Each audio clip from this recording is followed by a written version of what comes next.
लो जी ए photo भी जाली निकल आई।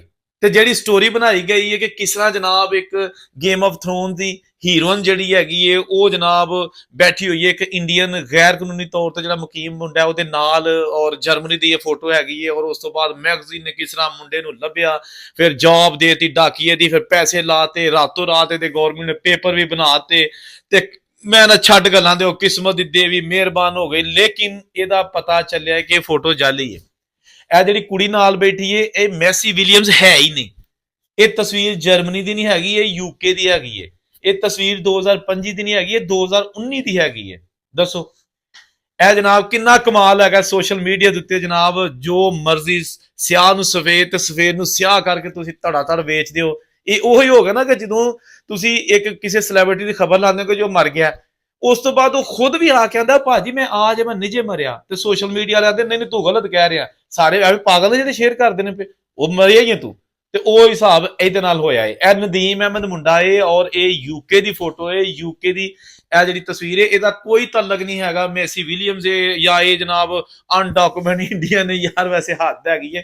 ਆ ਸਾਰੇ ਅਸੀਂ ਜਿਹੜੇ ਨਾ ਭੇਡ ਚਾਲ ਆ, ਕੋਈ ਖਬਰ ਥੋੜੀ ਜਿਹੀ ਦਿਲ ਨੂੰ ਅੱਛੀ ਲੱਗੀ ਔਰ ਵੇਖਿਆ ਕਿ ਯਾਰ ਉਹ ਕਮਾਲ ਹੈ ਯਾਰ, ਧੜਾ ਧੜ ਸ਼ੇਅਰ। ਉਸ ਤੋਂ ਬਾਅਦ ਵਾਸਤੇ ਵੀ ਕੋਈ ਕਰੇਗਾ ਨਾ ਕਿ ਭਾਈ ਜਾਲੀ ਜੇ, ਤੇ ਅਸੀਂ ਉਹਦੇ ਵਾਸਤੇ ਵੀ ਨਹੀਂ ਮੰਨਦੇ ਯਾਰ, ਨਹੀਂ ਨਹੀਂ ਇਹ ਠੀਕ ਹੀ ਹੈਗੀ ਹੈ।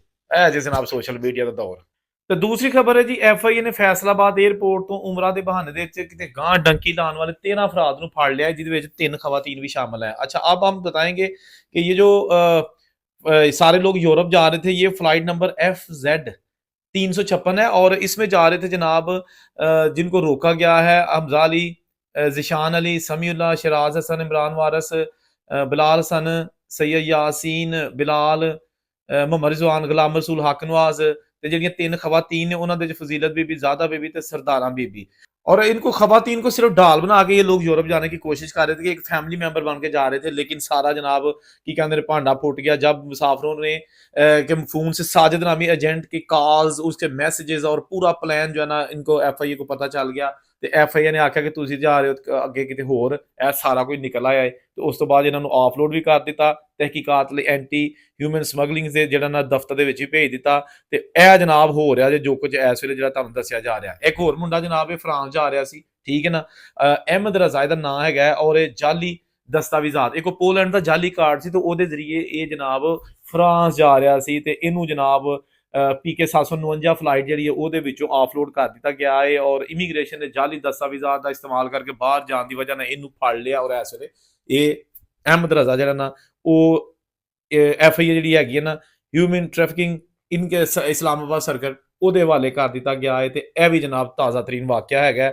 ਇਹਦੇ ਨਾਲ ਨਾਲ ਜਨਾਬ ਤੁਹਾਨੂੰ ਦੱਸਨੇ ਆ, शारजा से जाली वीजों पर डिपोर्ट होने वाले 5 पाकिस्तानियों को एफआईए ने पकड़ लिया है। ਇਹ ਸਟੋਰੀ ਕੀ ਹੈਗੀ ਹੈ ਤੁਹਾਨੂੰ ਦੱਸਨੇ ਆ। ਇਹ ਜਨਾਬ ਜਿਹੜੇ 5 ਮੁਲਜ਼ਮ ਨੇ ਇਹਨਾਂ ਦੇ ਵਿੱਚ ਹੈਗੇ वकार अंजम, तैयब इफ्तिकार, अली शान, मलक ज़ईद ते मलक ज़ीशान, ठीक है जी।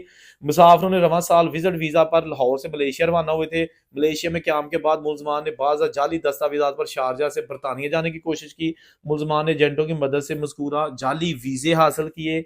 मुलजमान को लाहौर एयरपोर्ट पर जब वापस डिपोर्ट किया गया शारजा से, ਤੇ ਪੁਲਿਸ ਨੇ ਫੜ ਲਿਆ। ਤੇ ਹੁਣ जनाब ਇਹ ਇਸ ਵੇਲੇ एफआईए के कोल ने। अच्छा यहाँ पर बहुत सारी मैंने खबरें मिक्स कर दी हैं, लेकिन मकसद यही होता है कि हमेशा कि जालसाजी ज्यादा देर चल नहीं सकती, छुप नहीं सकती, फड़े जाता बंदा यार ना जालसाजी कराया करो, एफआईए ने तावन करो। क्यों अपनी जिंदगियां तुसी ते अपने खानदान वाले दी जिंदगियां अजाब च पा रहे हो।